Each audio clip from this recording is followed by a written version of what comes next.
पर्यावरण दिवस के मौके पर बीएसएनएल ने पौधे लगाकर जनता को पर्यावरण रक्षा का संदेश दिया। पर्यावरण के लिए बच्चों को जागरूक बनाने के लिए एक पेंटिंग कंपटीशन भी कराया गया। चांदनी चौक में भी व्यापारियों ने पौधे लगाकर पर्यावरण को बचाने का संदेश दिया।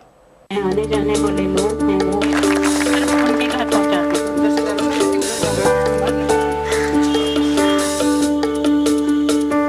पर्यावरण दिवस पर बीएसएनएल की ये कोशिश है दिल्ली को हरा भरा बनाने की। पीएनटी कॉलोनी में बीएसएनएल के सभी अधिकारियों और कर्मचारियों ने एक एक पेड़ लगाकर पर्यावरण को सुधारने में हाथ बटाया।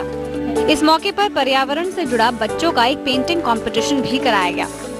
भारत संचार निगम लिमिटेड पर्यावरण की सुरक्षा में सदैव आगे रहा है और आगे भी इस तरह से कार्य करता रहेगा। आप सब जानते हैं कि हमारे बहुत सारे एक्सचेंज परिसर्स हैं और कॉलोनीज हैं, वहाँ पर आज हमने वृक्ष लगाकर इस बात की शुरुआत भी की है और इस बात को और आगे भी लेके जाएंगे। चांदनी चौक में भी व्यापारियों ने विश्व पर्यावरण दिवस के मौके पर पौधे लगाए और लोगों ने पर्यावरण रक्षा की शपथ ली। विश्व पर्यावरण दिवस हमारी धरती को स्वच्छ और सुंदर बनाने में पेड़ों की अहमियत बताता है।